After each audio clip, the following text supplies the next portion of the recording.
Alrighty,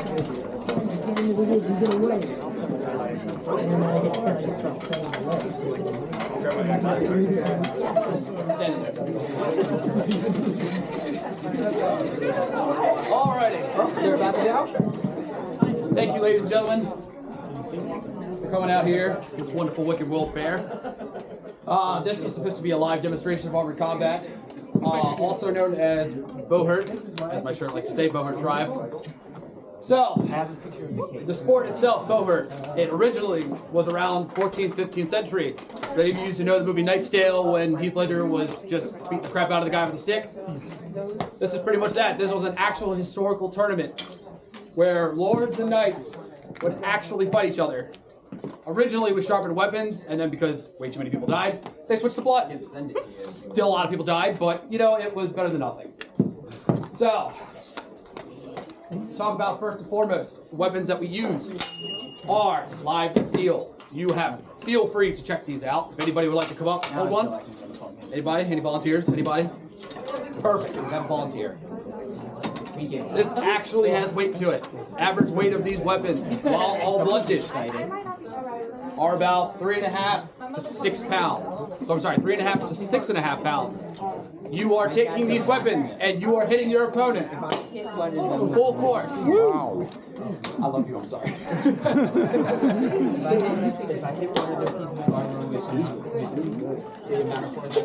And the name of the game is to be the last team standing. This gentleman here, Mr. James, who I gave an enormous nod to right now, he is wearing what's known as a tabard. Tabard is a very nice, heavy, wool cloth piece of item that goes over top of the armor. It showcases, many of you have seen it in the medieval movies and whatnot. And as well as I know some of you are thinking, what the hell does this have to do with the steampunk fair? But we're here. So this is to help identify you in the very small area of viewing of who's on your team. Because I can tell you this right now, accidents do happen. Friendly fire does happen. I have been to a few tournaments myself where all of a sudden I'm getting chopped in the back thinking, oh no, there's one behind me. And it's my teammate who hasn't seen what he's hitting at. So to showcase the two-handed falchion that lovely contestant has held for a minute, thank you so much. No, that doesn't work. It's not the only weapon. You also have polearms such as this. As well as showcasing two-handed axe over there. You have a nice one-handed mace, or potato smasher as I like to call it. You got a nice one. You have a nice one-handed falchion. And as well as these shields, some of these various shields that are on the ground here. I'm sorry, on their arms. My apologies. So, this is what's called a punch shield. The name of the game is to punch. Shane, punch Ryan. Oh. It's self-explanatory. It is also very good for blocking. Please hold this, sir. Thank you so much. Mr. Shane, demonstration again. There is no hold bar. The only reason I'm holding back slightly is because I have no idea what's behind me when I turn. All of the armor is actual steel, made in today's, modeled after their historical counterparts. All 14th, 15th century base. The one that Shane's wearing is 15th century Milanese armor. Very lovely. Shane, I'm sorry. I'm so sorry. I'll stop it. I'm sorry. That was the next one. Mr. Rob, how long have you been in the sport? I've been in the sport for around 9 months. 9 months. And what have you done so far? A lot. Traveled all over the country. I've seen people, met people, and I've hit people really hard. Like this? Huh? But yeah, it's been a great time. I appreciate it, sir. Thank you. I'll take that from you. As well as Mr. Rob here is also showcasing a heater shield, which normally used for dueling purposes. Because bashing each other as hard as you can is not just the name of the game, there is also duels. What is a duel, you ask? It is continuous fighting for points, specifically. Whether it's sword and shield, long sword. Do we have a long sword? No, we do not. We do have a long sword. Yay! I have so many things in holding. Long sword, as in its name, long. Takes 2 hands. So, long sword as well as polearm fighting, or who doesn't die first. I hate dueling so much. Polearm dueling is the worst. It is basically just a bunch of people who decide to say, hey, I'm going to hit you as hard as I possibly can. It also showcasing this in here, I must point out, of the lovely Mr. Justin Myers, I didn't take balance. Showcasing another Falcon style. I know one of the tricks. We like to call it 3 leaps. The lifting trick. But This is specifically the contact point that you want to hit another human being with. It hurts a lot, even with armor. There are smaller events such as this where we do nice little demonstrations, sometimes with live fighting, and as well as actual regional tournaments, local tournaments, national tournaments, and even an international world championships where over 50 country teams are represented. The next one is coming to the United States for the very first time in decades. And so very excited for that. And basically these tournaments are men and women, well, these are all guys here, but you know, you get the gist. Men and women who decide that like hitting another human being is just for their soul. But they want to do it without any legal repercussions, so they decide to go to these tournaments with teams, because yes, when there's one, there's many. And they decide to try to fight for the glorious gold, otherwise known as the dollar store trinket. I mean, the larger tournaments is when you really actually get like, oh, is that actual silver? So, talk about some of this armor for a second. So aside from the lovely helms that you see here, this is known as a collapse visor, more specifically for brass because he decided to be fancy. And this here is Abilities Griffin. I agree. Also known as the vomit colander, because when you get sick with the helmets on, it's just Enjoy yours. and that's not the greatest. Why am I telling you this? I don't know. I'm just rambling. So, aside from the helmet, you also have underneath the cotton padding, you have these wonderful little plates here. These plates help to make sure that if I were to chop Shane in the shoulder, like so, that gap between his shoulder armor and his helmet has something there. What's also here is the pauldrons. Pauldrons are your shoulders. They are arming pointed up here to the very thick insulated cotton gambeson that sucks to wear in the summertime. Next you have the band braces, which is your arms. Nice little wings to help protect the inside. And I will say this, gapping is sometimes encouraged, to be honest. Because, you know, hey, if you hit a guy with, you know, straight in the armor, and they're not feeling too much, from like half your shots, well, you give one straight to the bare arm. Eesh. That is, I can personally tell you, it is not a very fun feeling. I myself have gotten like, Justin, was it stage 1 or stage 2 concussion? When I headbutted you 50 times. It was pretty good. Yeah, it was pretty good. Like, I should have gone to the hospital for that one, but I'm stubborn. Instead of the arm, it really sucks to get hit. Yeah. So, here you have what most of these gentlemen are wearing are known as brigadines in various styles. Except for me, because I'm weird. Huh? Except for me, because I'm weird. Well, you're technically wearing a brigadine. Brigadine is the style that instead of just straight plates, like some of their arms and legs look, brigadine has all of the plates actually on the inside. Oh, sorry, Rob. They paid for me to see me. Okay. All right, Mr. Ryan, 1 second. There we go. We're gonna do this real fast. I'll promise I'll lie you down first. We like to have fun. We like to have fun. So, as some of you can see out that way, all entire articulating plates are underneath. Whoop, that is a stand. Now, this particular material type is titanium because, you know, he wants to feel like not weighed down by 100 pounds. But I can assure you that the rest of everybody else is wearing steel. Only real difference is titanium is going to make you feel a lot lighter. However, it's going to feel like that, you know, you're going to feel your shots a bit more. I'm sorry, I'll help you with this one.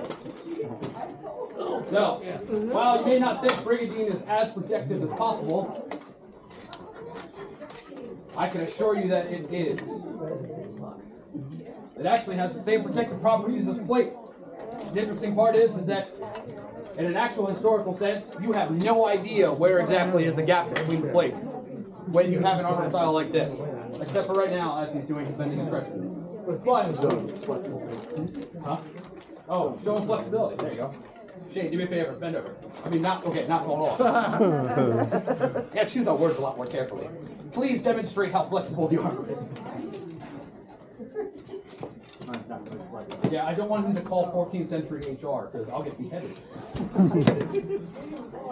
So, Rob, do me a favor. Walk down. You have 99. Okay, well, get up, turtle. Do a burpee. You have about like over 90% full mobility in this suit of armor with the helmet on. The helmets themselves weigh anywhere from about, I'd say on average, 11 to 14 pounds sitting on top of your head in case.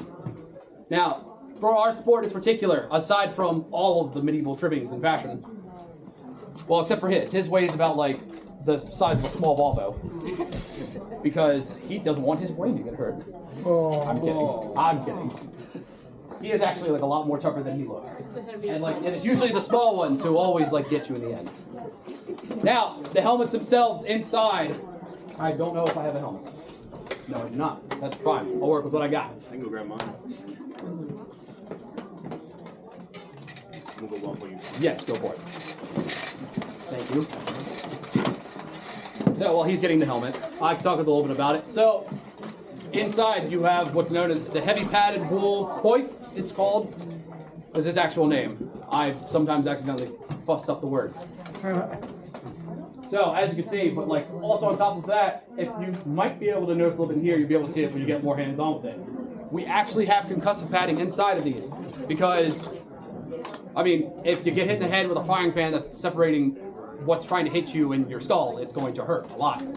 And take it from me, because last fight we had, I headbutted him 15 times in a row. My forearms were blown out, it was 5 rounds, it was a very long day. And I had nothing else to hit him with except my own skull. Well, my helmet was not properly padded. I ended up getting a stage 2 concussion, and I saw all the pretty things. It was not fun. And I had to fight again 15 minutes later. So we normally put all of concussive padding inside of our helmets to protect our noggins. Because just like with any contact sport, you're gonna need it. Chest. Should have warned you. As such, that is all the padded coif, and on the inside you can actually feel some of the padding. Anybody want to take a gander and hold it? Nobody? Don't be shy. It's not going to bite you, I promise. Perfect. And that is on top of your head. Feel free to put it on if you feel inclined.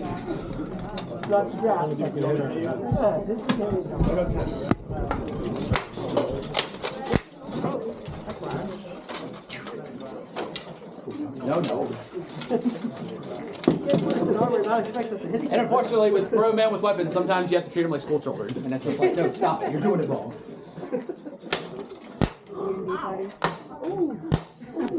Good, buddy. This is why it's called the tank load. I'm not kidding. So. A gold bag full of weapons? Yes, it is. Because you very much have to work with what you got. And whatever makes it a lot less easier to carry stuff around, golf bags, wagons, tool chests. That 9 club takes a different meaning. Yep. My traffic stop was very interesting. What's the organization called? So the organization itself, there's actually 2 international organizations. You have IMCF, which is International Medieval Combat Federation. Okay. It's a mouthful. And then there's Bowherd Internationals. Both international leagues host nationals, which for fighters to represent Team USA to go overseas and usually fight in medieval castles and actually be able to fight everybody. It's very interesting to go fight like country teams who actually has medieval history, and then they look at Americans and it's just like, yeah, I know. How many people are on a team? Like usually about 10 fighters per team. Okay. You have about 5 who are actually at once fighting another 5 teams, and then you have 3 in reserve. Can't get much larger. Yep. The largest event in this sport is 150 versus 150, doing exactly this. Awesome. It is the most chaotic, controlled event you could possibly think of. where is that hosted? Yeah, where is that? Usually overseas. And it's like the largest event I've seen is 30 on 30 in the United States, and that's usually if we have the fighters to boot. You have multiple teams throughout the state. Pennsylvania alone has at least 3. My team, the Forsaken out of York, Pennsylvania, wherever Rafal is. Rafal's team, that's right. Pocono Silver Wolves, right here. And then you also have the Pittsburgh Steel Legion, all the way out there. So we literally have like 1 every so often. You have multiple teams per state. You have regional tournaments practically every few months. recently just had the largest event in North America, North Carolina, called Carolina Carnage. 37 teams, 15 teams on a waiting list, 3 days of fighting. Wow. When you usually go to these larger events, it is always like you're there for days. And it gets harder and harder to sit down every time. So, Dave, you're going to do my dummy. So,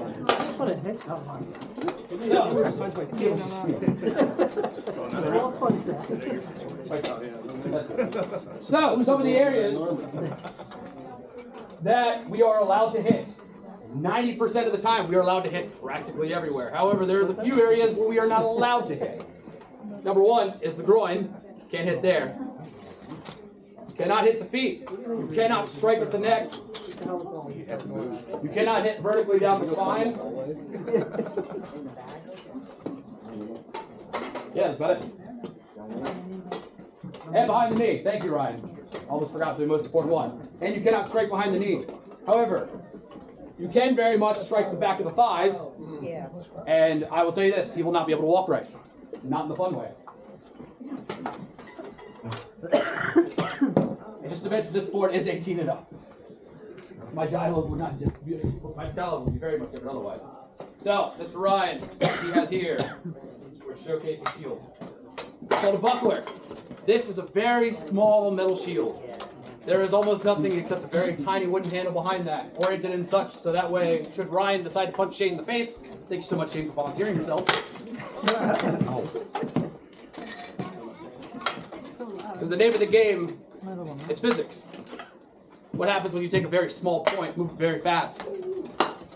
All that energy is going to be focused on that very one small point. That is why a lot of the historical variants that we use in this sport all have such wonderful little edges. Because while they are very much still blunted, while they are very much still blunted, they can transfer enough kinetic force to, quite frankly, break your bones like it's a toothpick. Which is why we wear this nice armor, so that way that doesn't happen. Any questions so far? I have a question. Do you guys participate in a field in Pennsylvania by Marine State Park? Like a world event kind of thing going on? Not my team personally. Pensick? Yeah. Yeah, probably Pensick.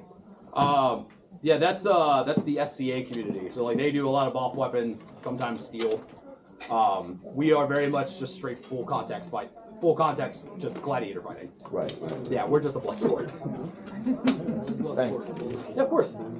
If this gentleman here is for Paul, he is the captain of the Boat Coast Oval. Thank you so much for Paul for joining us. You do have your armor on. Otherwise, that would have been very bad. My instinct is just to swing and it's just hoping that they're batted there. So, I will say this. Originally, we were supposed to have like actual fighting, but we did not know full information about as far as the space that we had. So we apologize on that behalf, but we at least thought we could take the time and go ahead and talk about our sports, have a chance for people to go ahead and check out the weapons in a very less stressful environment, such as, you know, fighting. I don't know. Justin, you look like you want to punch me in the face. I want to hit somebody. I think we can do Violence at this point. I think we can do a one-on-one. Think you good? So much built up aggression. Do it. Who wants to see us fight? I mean, All right.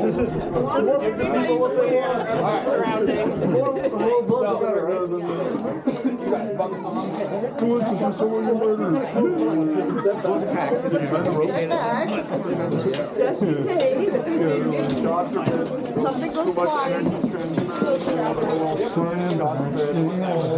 Stand back. Excuse me. No.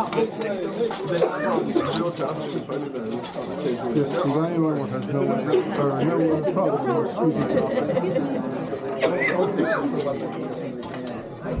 Stop shaking.